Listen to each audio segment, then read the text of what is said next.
What's going on, YouTube? We have another episode or another video, whatever you guys want to call it. I don't think it's an episode because I don't do this consistently. But we have a lot to talk about right now with the NBA. Yes, J Money Talks is back with another video. What should I talk about? Let's see. The Lakers lost game one. Great game by the Lakers overall. Well, not overall. The second half. Great second half by the Lakers. Um, but obviously it didn't matter because they lost. Nikola Jokic was amazing in that first half. Felt like the second half, I think going bigger, as in pause, going with Rui Hachimura, and not having Davis as like the primary Jokic defender. The Lakers found something there. Honestly, I think whether it's a Vanderbilt, whether it's a Hachimura, I feel like Hachimura should just stay off the bench. He's just more, like better to me at least on the bench. But with all that being said, Jokic still, he had a great first half. In that second half, he was still solid. A lot of key turnovers though in that fourth quarter. It was like he was just, I don't want to say stagnant, but I would say more like scared. But not scared because he actually played really well. But I don't know. I don't know. So something seems a little off there. But who do I have winning in the next game? I don't know. I don't care. I think I'm gonna go with the Lakers though. I think the Lakers found something. However, you can also point to the Nuggets side of things, like, oh, they realized what they did wrong, and they're gonna play a lot better now. Michael Porter Jr. played great all game. Jamal Murray, solid performance, but I think Jokic and MPJ were great, and then the other guys, Bruce Brown in the first half, KCP in the second half. Will they have more big games like this? I think so. At least one more in this coming game, right? Because it is at home still. Can one of them do it on the road? Can somebody on their bench do it on the road? I don't know. Who knows what to expect from this team? Besides, well, them themselves, honestly. But man, I don't really want to talk about that as much. I don't really care about like during the games, honestly. I care about more like once the result is there. I think the finals are just going to be more important for me to talk about. Because right now I want to talk about the draft lottery results. So if you don't know, obviously I'm not going to spoil it. There's no need to spoil it because it's already been done, unless you've been living under a rock and you don't care anymore. But the Lakers are, why am I talking about the Lakers? The Spurs got the number one pick. The last time the Spurs got the number one pick, you know who they picked? Tim Duncan. Before that, you know who they picked? David Robinson. It just seems like it's going to be this cat, Victor Wembanyama. Is that even how you pronounce it? I don't even know. Who's basically been linked to the Spurs since he met Tony Parker when he was like, well, he looks 35 because he's so tall, but he's not, obviously. But with all that being said, the Spurs, I think they have something there. One, especially they're gonna draft him, right? The other question mark I guess you could have for them is, okay, you have Wembanyama, you have Trey Jones, point guard, Devin Vassell, shooting guard, Keldon Johnson, small forward, Jeremy Sohan, power forward. Cool. Now, what are you? Where are you gonna go? Like, are you gonna try to sign somebody big now, or are you gonna wait it out and see? I say wait it out. Honestly, I don't see why you would have to. Jeremy Sohan can be like what Dennis Rodman should have been for David Robinson or even Tim Duncan, or he could be. Sohan can also be like a Boris Diaw. Who knows? For a Victor Wembanyama. But I'm super excited for San Antonio. Honestly, I think they have the best organization, right? I know it hasn't looked that way for the past couple of seasons now, but honestly, I don't see why it wouldn't work. I mean, it's been damn near 10 years since they won. It's crazy. Next year's gonna be 10 years since they won that championship against Miami. Um, but yeah, no, I got San Antonio as clear winners in this. I mean, whoever got the number one pick is gonna be a winner, right? But clear winners. The second pick, the Charlotte Hornets. My move. What are you gonna do? Obviously, Brandon Miller is the clear choice for Charlotte for a team like Charlotte, but Scoot Henderson is just that good, right? Am I right about that? I think so. Because of that, would you want to trade down maybe to the Houston Rockets? Trade that second pick and get back a Kevin Porter Jr., a Jay Sean Tate, maybe, or just other for draft capital. Trade down and hope Brandon Miller lands at that fourth pick, which I don't think he would, especially if Portland is still taking it. So Charlotte really has a lot of question marks to this pick.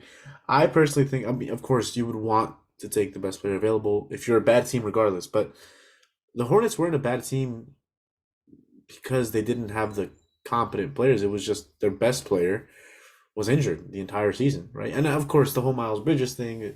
It's not like this team was going to make the playoffs by any means, but they definitely could have fought if LaMelo was 100% all season. Um, but who knows? What would you do? I guess is my question. And what would I do? What would I do? I think I would just stick, be safe. I wouldn't want to trade down to that Houston pick. Maybe I'd trade down for that Portland pick. Get some more assets, maybe even like a Jeremy Grant and that third pick for that second pick, maybe if the Portland Trailblazers are stupid enough to do that, so that Portland can potentially move on from Dame or trade that second overall pick for Mikal Bridges and Cam Johnson or whatever they decide to do. I don't know what they decide to do, but who knows? I wouldn't mind a Scoot Henderson in Brooklyn. Um, but yeah, I don't think you're gonna go with best player available, which in my opinion would be Scoot. But I still think Brandon Miller is a decent top three prospect. I mean, I think he'd go top three in most drafts, at least the last 5 seasons. So I don't see why Charlotte would even trade down. But I guess just to get that draft capital, just to get some more assets, attached to this roster, to this team. Um, yeah, but I think Charlotte's gonna go Brandon Miller with that one. And I'm only gonna say the top three picks because honestly, I don't really care about the rest. I mean, yeah, you have players. I mean, Amen Thompson, Sawyer Thompson. Who else is there? You see, that's the thing. I don't really remember names. I just go by whatever is going on in college or overseas. Don't really care. So yeah, I'm really just gonna talk about what I think these teams should do, like the Portland Trailblazers. I think they should trade away that pick. If especially if Scoot is going to be available, I don't as a Nets fan, and now we're going into a whole different team, right? As a Nets fan, 100%, I'm trading Mikal Bridges. I'm not 100%. I wouldn't want to trade Mikal Bridges, but I would understand why we would trade Mikal Bridges. He's 26, turning 27.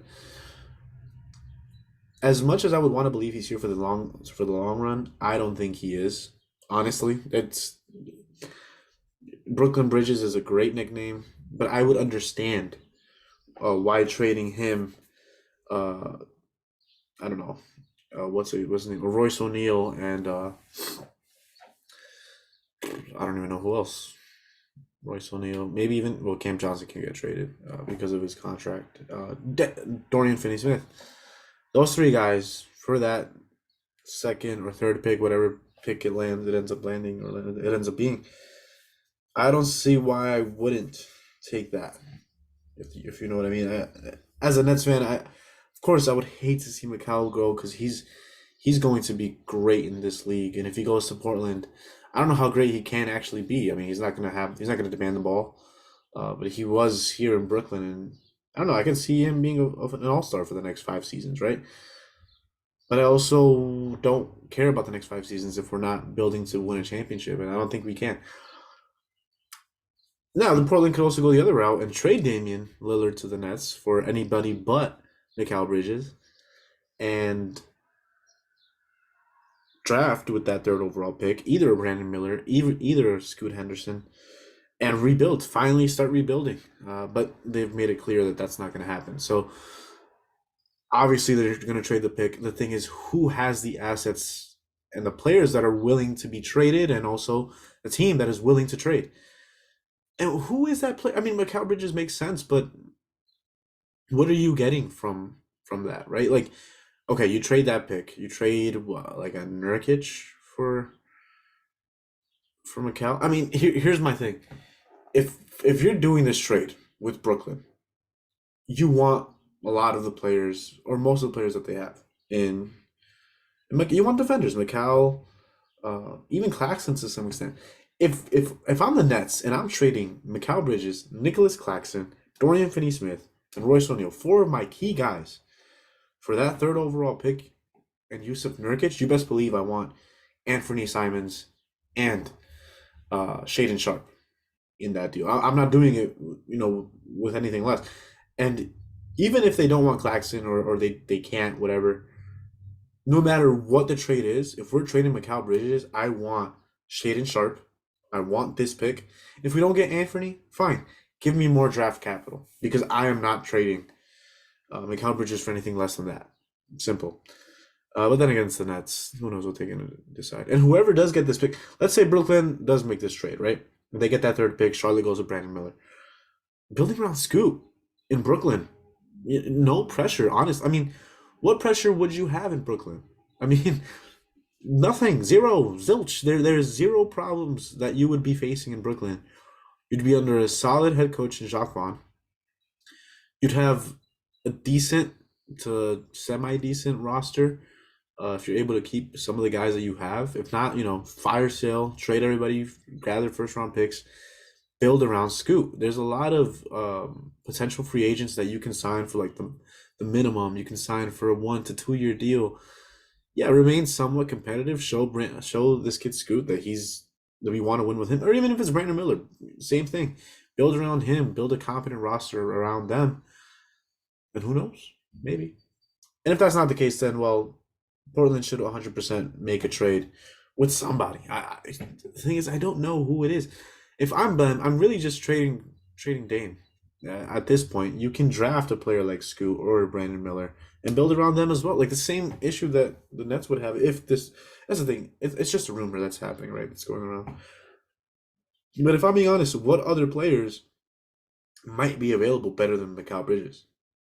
Bradley Beal? Is he better than Mikal at this point? Doubt it. Would you want I don't know. Like what would Dame want? DeAndre Ayton? No, like I don't know where they should go with this. But I would understand why trading this pick for a player like Mikal makes sense for both teams involved, honestly. So yeah, half a season of Mikal, maybe, potentially. I don't know. But either way, I'm gonna go with Scoot Henderson, that third pick. And then the rest of these teams, Houston, Detroit, they're both major losers in this draft because we saw how hard they were trying to lose, and yet they ended up with the fourth and fifth pick, respectfully. Um, I mean, what can you do? I'm looking at the Athletic, right, and the Athletic has what am I doing? What is going on? The Athletic is so weird right now. Okay. So we have obviously this kid going whatever. I don't know what's going on with the Athletic, but sorry. But from what I'm understanding, right, and it's weird to think like when you're trying to lose and then it doesn't pan out, what's next? If Harden goes to Houston, okay, do you even need that fourth pick? I would still use it. I would build around Şengün, honestly, because Şengün I think is the best player out of the guys that they have drafted, which is crazy, because they needed something, you know what I mean? Um, why is it not okay? For some reason, it's not working. So anyway, let's just say that the Houston Rockets get this guy and they build it on Şengün. When you draft whoever it is that you decide to draft, I'm trying to look up like a random mock draft. Let's see. NBA mock draft 2023. Let's see. All right, SB Nation. Let's see what they got going for us. So they got San Antonio going with Victor, Charlotte going with Scoot. Oh, okay. Amen Thompson going to Portland. Okay. If Houston drafts Amen Thompson, why even go for go for Harden, right? But Cam Whitmore is also available. Now you see, now that I see the names, I'm remembering how the way that they play. Cam Whitmore had a solid season in Villanova. Scoring wise, great. Defensively, I don't know, but I feel like he can, because under the new head coach in Udoka, I don't see why it wouldn't work. Um, man, but would you even want? Would you even want Cam? Like that's the thing. What are they gonna do? Man, it's so difficult to decide with these picks, or even just how they should go for it, because I think they were all banking, at least Houston and Detroit, banking on top three picks. I don't think going down to 4 and 5, because obviously for me the Pistons should have 100% tried to get Brandon Miller. He would have been perfect for this team, but they will not. So I can see them going either way. I can see like a maybe like an Amen Thompson heading over to Houston and a Cam Whitmore falling to Detroit. Because Amen Thompson is going to be solid in the NBA. I don't think he's going to be like a star by any means, but I think he is going to be a lot better than what Kevin Porter Jr. has to offer for Houston. But if you're going to sign Harden, what's the point? You know what like for what? Especially if you have this like officially, trade down if you want. Get some more assets out of something. Bring in some like real vets that can actually help out your team. Because Jalen Green is great. He just needs to stop being annoying. Take a book out of Anthony Edwards' book. Take notes out of Anthony Edwards' book. Take a book out of his book. Crazy. But yeah, and then Detroit, obviously, like I mentioned, I don't even know. Cade Cunningham is coming back, so finally, Jaden will have less pressure on the ball. They could use a big man, honestly. Taylor Hendricks, I'm seeing right here. 6'9" forward, checks a lot of boxes teams are looking for in a modern four. Protect the rim, spot up three, and can finish above the rim as a dunker. I would say, maybe a better version of Aaron Gordon, which would be great for this team. But they just have so much of solid young players that will this guy just be another solid young player they have on the roster that's getting like little to somewhat big minutes for a team that has a lot of the same type of players, I guess you can say. I don't know. I don't know what to expect with these guys, but yeah. Let's go down to Indiana, Washington, Utah. These three teams, I think they landed respectively where they should have. I don't see why anybody would think otherwise. See, the SB Nation has Indiana drafting Asur Thompson, which I understand. He's 6'7". He's a guard. He can also somewhat run the three, but he's more of a ball dominant player. And they already have Tyrese Halliburton and Benedict Mathurin. Why not draft a 6'8", 240-pound forward with a 77-2 wingspan in Jarice Walker? I think he'd be a great fit for them in Indiana. Man, this really turned into a whole mock draft for me. I don't know. But I got Indiana taking Jarice Walker. I think that would be a solid pick for them. Because what really do they need? A wing? A four? A four-man? Yeah, I think having Tyrese, Benedict, and Miles Turner, if you decide to keep him. Jarice Walker is the best player for that team. That's the thing. A lot of these teams don't pick by fit. They pick more of best player available, which they might see Asur Thompson as the better player available, which I understand. But I would go with Jarice Walker from them. If I'm Washington, I'm drafting Asur Thompson. No question. Washington always with that 8th pick. The other option for Washington is trading that pick for some actual players in the league. Maybe they can trade that Johnny Davis, or wants to take a flyer on him, and get another competent point guard or a forward. I don't know what this team needs. They just need to blow it up, to be honest. But they got two guys in Kyle Kuzma and Kristaps Porzingis that they have to re-sign. They have Bradley Beal making $40-something million, $50 million, with a no trade clause. Like, they're in such a tight position that who knows what they're gonna do. But trading this pick would be the best thing for them, or drafting Asur Thompson. Why not? It's not like he'll pan out if playing for them. And then the whole Utah They could use a guard. I can see Case and Wallace. I can see Anthony Black. Um, Grady Dick just looks like a player that might fit Utah now, the way that they play. I don't see why not. But they're definitely keeping the pick. I don't think that they would trade it. They had a solid season. They got a solid foundation to build around in Laurie Markkinen and Walker Kessler. Why not bring in the white dude, Grady Dick, come through to ninth overall pick? Dallas Mavericks are going to trade that pick along with one of their bigger contracts, which means they are going to get a player that might not be a star, but makes the money like a star and will start in his role for this team. Who is that player? I think they should go for OG Anunoby. No question about it. If the Mavericks are able to pull off a trade for OG, re-sign Kyrie, do a sign and trade and get like I don't know, a solid big man, nothing too crazy, just somebody that can dunk. Or if you can somehow trade Christian Wood, like in a sign and trade, this pick instead of getting OG, and you can get DeAndre Ayton, maybe. I don't know. But no, actually, no, I would still want what's his face, OG on this team. Traded Tim Hardaway Jr. and an OG, and into the 10th pick for OG Anunoby. Who says no? Maybe Toronto does, but who knows? You can find a gem there. Masai Ujiri is good at drafting. Anthony Black is on the board. Case and Wallace, who I believe I still had.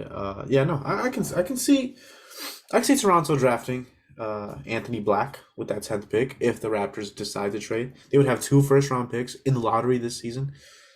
Great. Maybe use those picks and trade for somebody else, or build around that and trade away your star players like you should have done in the offseason, or in well, not in the offseason, they were solid, but in the trade deadline. But yeah, Dallas definitely not giving the pick. If I wouldn't, and if they do, sorry, Luca, you're there for a while. And then the last 4 teams: Orlando, OKC, Toronto, New Orleans. I'm gonna skip over Orlando real quick, only because actually I'm not. Let's just keep going. Orlando Magic. They would, in my opinion, let's say Utah drafts Grady, Anthony Black falls to Dallas, or whoever has that 10th overall pick. The 11th pick, I think it's either going to be Keontae George or, in this case, Case and Wallace. I don't see any other player that actually fits this roster. I mean, no, this is another team. They have so many different solid to good players to below average players at each position that deserve a little bit of minutes, right? They have a lot of guards, they have a lot of forwards, and definitely a lot of bigs. But they need somebody to stand out. I don't think anybody that they do draft will stand out. But Case and Wallace might. He could be able to, maybe. He plays defense, which is what they need from that guard position. He he might be able to hit an open 3 here and there. I'm seeing here that he averages 34.6% from 3 on 4 attempts per game. Solid in college. Can he do that in the NBA? Maybe. He is 6'3", 6'6" wingspan, but he's strong. Like he plays solid defense. I saw him a little bit with Kentucky. If I'm Orlando, I'd be happy with him falling to me. But the last 3 in the lottery: Oklahoma City, Toronto, and New Orleans. New Orleans can use that pick, or they can trade it as well. But what do you need if you're New Orleans? What would you want? I mean, I guess trading that pick, maybe a McCollum, or maybe like just another player making decent amount of money. Obviously, none of their stars, for like a better point guard. If I'm being honest, yeah, I can see them doing something like that. They have the 14th pick though. If they do decide to go with it, they could draft Nick Smith, Jet Howard.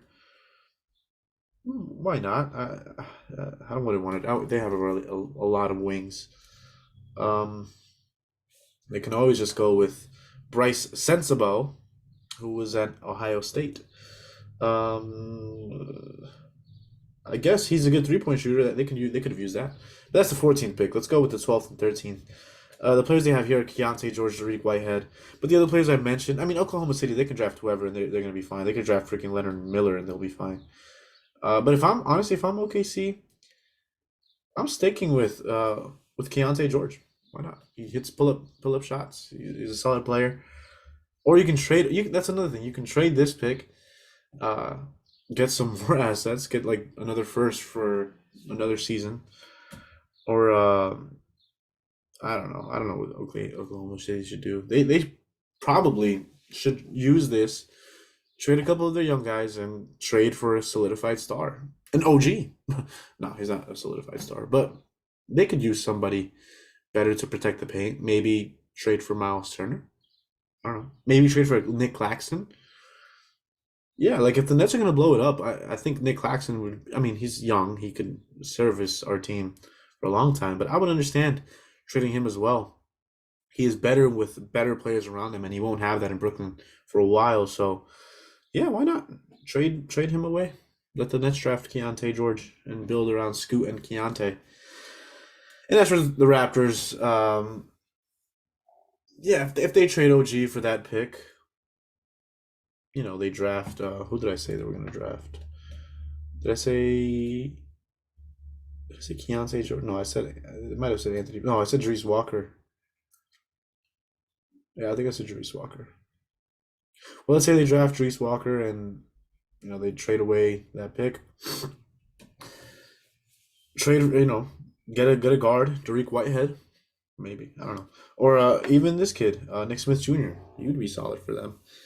Didn't really have much, especially Van Vliet goes. I know he's linked to Phoenix, and I know he's linked to a lot of these teams. Why not? I don't see why not. But anyway, at the end of the day, biggest winner was San Antonio drafting or going having the ability to draft Victor Wembanyama. With all this being said, though, I think this is going to be one of those drafts where once these top three picks are selected, there's going to be so many moves that are just going to be like, what are you doing? But it makes sense. And it's going to be a lot of fun. This offseason is going to be a lot of fun. But this season still isn't over. We actually have another game tonight, Boston versus Miami. My prediction for this game, Boston wins by 12 points, but it's a close game. But they're going to end up winning by 12 points. Over under? I don't know. But I have them winning. So, with all that being said, guys, thank you guys for my weird videos, man. I like just talking, even if I don't make sense. I don't know. It's just fun to me. But if anything, I'll catch y'all and peace.